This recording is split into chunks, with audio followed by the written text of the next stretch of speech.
Hi friends, welcome to TM rainbow's kitchen. நாம் இன்னைக்கு கறி குழம்பு டேஸ்ட்லேயே அவரைக்காய் மசாலா எப்படி செய்யறதுன்னு பார்க்க போகிறோம். நீங்கள் இன்னும் நம்ம சேனலை சப்ஸ்கிரைப் பண்ணாமல் இருந்தால் மறக்காமல் டிஎம் ரெயின்போஸ் கிச்சனை சப்ஸ்கிரைப் பண்ணிக்கோங்க. ஒரு வானலில் 2லிருந்து 3 ஸ்பூன் வரைக்கும் ஆயில் சேர்த்துக்கோங்க. ஆயில் நல்லா சூடானதுக்கப்புறம் 1/2 ஸ்பூன் கடுகு சேர்த்துக்கோங்க. கடுகு நல்லா பொரிஞ்சு வந்ததுக்கப்புறம் 1/2 கப் சின்ன வெங்காயத்தை நல்லா பொடியாக கட் பண்ணிவிட்டு சேர்த்துக்கோங்க. சின்ன வெங்காயத்துக்கு பதிலாக பெரிய வெங்காயம் சேர்த்திங்கன்னா மீடியம் சைஸில் 2 வெங்காயம் நல்லா பொடியாக கட் பண்ணிவிட்டு சேர்த்துக்கோங்க. இது கூடவே கொஞ்சமாக கருவேப்பிலை சேர்த்துட்டு நல்லா வதக்கி விட்டுக்கோங்க. வெங்காயம் நல்லா கண்ணாடி பதம் வர வரைக்கும் வதக்கி விட்டுக்கோங்க. இந்த ஸ்டேஜில் மீடியம் சைஸில் 2 தக்காளியை கட் பண்ணிவிட்டு சேர்த்துக்கோங்க. தக்காளி அதிக அளவில் சேர்க்கணுன்னு அவசியம் இல்லை, 2 தக்காளி சேர்த்திங்கன்னா போதும். தக்காளி சீக்கிரம் வதங்கிறதுக்காக 1/2 ஸ்பூன் உப்பு சேர்த்துட்டு வதக்கிக்கோங்க.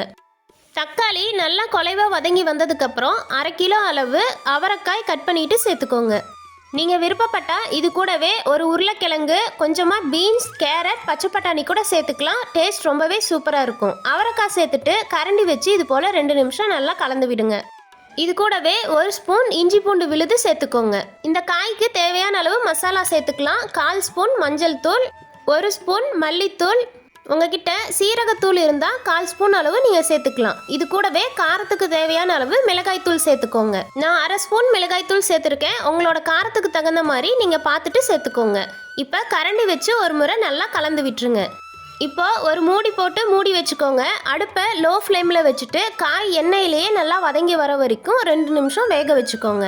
இந்த காய்க்கு தேவையான மசாலா அரைச்சிக்கலாம். 1/4 கப் தேங்காய் துண்டுகள், 2 ஸ்பூன் வெள்ளை எள்ளுக்கு பதிலாக 2 ஸ்பூன் பொட்டுக்கடலை கூட நீங்கள் சேர்த்துக்கலாம்.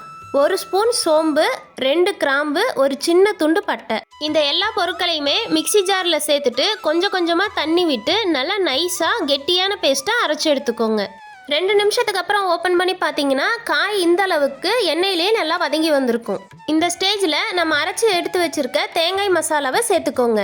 இது கூடவே தேவையான அளவு தண்ணி சேர்த்துக்கோங்க. நான் மிக்சி ஜார் அலசிட்டு 1 கப் அளவு தண்ணி சேர்த்துருக்கேன். அதிக அளவில் காய் சேர்த்து செய்யும்போது தண்ணி சேர்க்குற அளவு உங்களுக்கு தெரியலனா காய் முழுகிற அளவுக்கு தண்ணி சேர்த்திங்கன்னா சரியாக இருக்கும். இந்த காய்க்கு தேவையான அளவு உப்பு சேர்த்துக்கலாம். காரம் உப்பு சரி பார்த்துட்டு மறுபடியும் தட்டு வச்சு மூடி வச்சுட்டு அடுப்பை மீடியம் ஃப்ளேமில் வச்சு 5லிருந்து 7 நிமிஷம் வரைக்கும் நல்லா வேக வச்சு எடுத்துக்கோங்க. 7 நிமிஷத்துக்கு அப்புறம் ஓப்பன் பண்ணி பார்த்தீங்கன்னா காய் இந்த அளவுக்கு வெந்து அவரைக்காய் மசாலா சூப்பராக ரெடி ஆயிடுச்சு. கடைசியாக மல்லி இலை தூவிட்டு பரிமாறுங்க. டேஸ்ட் ரொம்பவே சூப்பராக இருக்கும். தோசை, சப்பாத்தி, சூடான சாதத்து கூட சேர்த்து சாப்பிடும்போது ரொம்பவே அருமையாக இருக்கும். இந்த வீடியோ உங்களுக்கு பிடிச்சிருந்ததுன்னா லைக் பண்ணுங்கள், உங்கள் ஃப்ரெண்ட்ஸ் கூட நிறைய ஷேர் பண்ணுங்கள். மறக்காமல் டிஎம் ரெயின்போஸ் கிச்சனை சப்ஸ்கிரைப் பண்ணிக்கோங்க.